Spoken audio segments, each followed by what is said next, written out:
it kind of developed with those regular patients that were forever on the telephone, very anxious. So we're trying to do admission avoidance basically, keep them at home, keep them self-managed and keep them under control with an understanding that they have the support either at the end of the phone or immediately to come and see them if there's any alerts coming. Right, what happens is the Colchester Borough Council, who we work for, we have the other side of the equipment, which is the computer. Now this is what sends the information, all your data and your vitals, to our computer, and that's what we read off, and that's anything else that goes on those readings is sent to your clinician. Clinical benefits are to monitor the patient regularly at their home, which gives a safe environment to them and reduces any anxieties that they may have coming into the clinical environment, shall we say. It also gives us contact between the COPD team and the chronic heart failure team, so that we're both aware of the patient's conditions. So that if there is a problem, it can be flagged up by either party when they access the information on the screen. My heart failure nurse advised it. She is concerned that if my readings go a bit awry, she needs to get round here, whereas I might not even understand that I need help. But because she has access to the results, she can phone up and say, how are you feeling today? Your records are a bit off. And she's done that several times. We need to have the recognition of the patient as well. That's why it's important to educate them to understand when things are starting to change. I mean, they know their bodies and they know their symptoms, but they can also see the changes in those readings and know when it's a definite alert for them. So I always stress to them that they must also call us if we haven't called them. They can't just rely on us as an emergency service.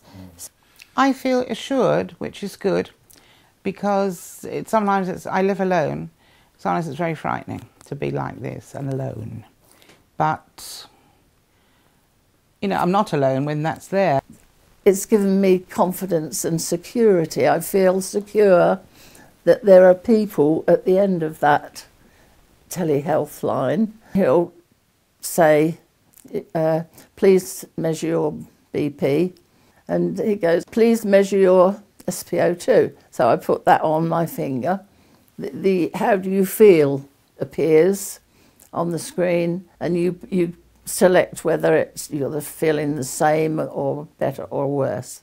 Because you can't just rely and determine a situation by readings alone. So you get the question tree to give the answers, and if there are 3 yeses, it's an alert that there could possibly be an imminent exacerbation or something else going on. So I often just flag through and just see how people are doing. It's come up with a few, like the pulse is a little bit high, or the blood pressure is a little bit low, or something, you know, along those lines. And I can see that it's already been acknowledged by the team at the hospital. So I can see, you know, either way, if it was something more serious, it could be sort of highlighted on either end and make either party aware. It also gives us the chance of monitoring what medication, what treatment they're having done by the teams at the hospital. So it's not a hospital team and a primary healthcare team. You've got it consistent with both. So it's an overall care. We know which parties are doing what and how the patient's doing.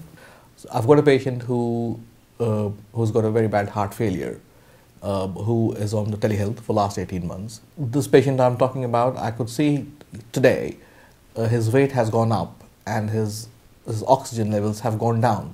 So I know that it's good for me now, at the right time now, to give him a ring just to see how much fluids is he taking his medications or not, so I can potentially stop him going in a crisis zone. It's got to help, of course it has, yeah.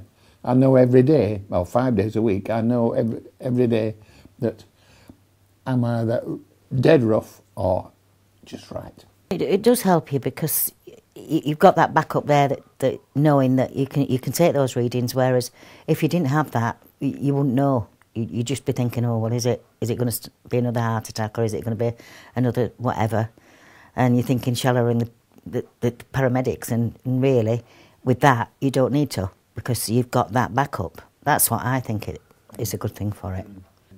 If I was, as yesterday, if I didn't have the machine, particularly for my finger, it would have been call the ambulance and see if the paramedics could do anything for me.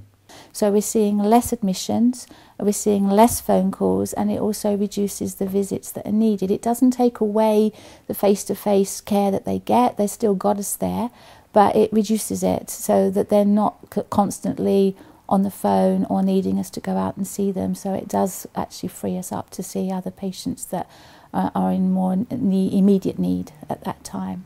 Because we are a big practice, we cover a large area of Colchester, we cover Mersey as well, all the surrounding villages. So because we can monitor the patient at home, we've got sort of less visiting time, we need to see the patients less, because we're getting more information anyway every day. So yeah, I mean, as a time perspective, I think it's actually creating more time for us than using more time. But if somebody who has just come out of hospital and somebody who is not very well at the minute, then it will take me 1 minute or 2 minutes to do that. And if I don't have that, then I might need to home visit him, and that may take me 30 to 45 minutes. So a 1 minute looking at my desktop readings or 45 minutes going through the traffic and seeing the patient. I don't have to go and see my doctor. Right? Only unless they call me in. Fantastic. I recommend it left, right and centre. It's benefited our patients, it's benefited our practice. I would literally be heartbroken if somebody came and said, well, you've taken it away, because I've had so much comfort and help from that. It gives you so much confidence that I very seldom have to bother anybody.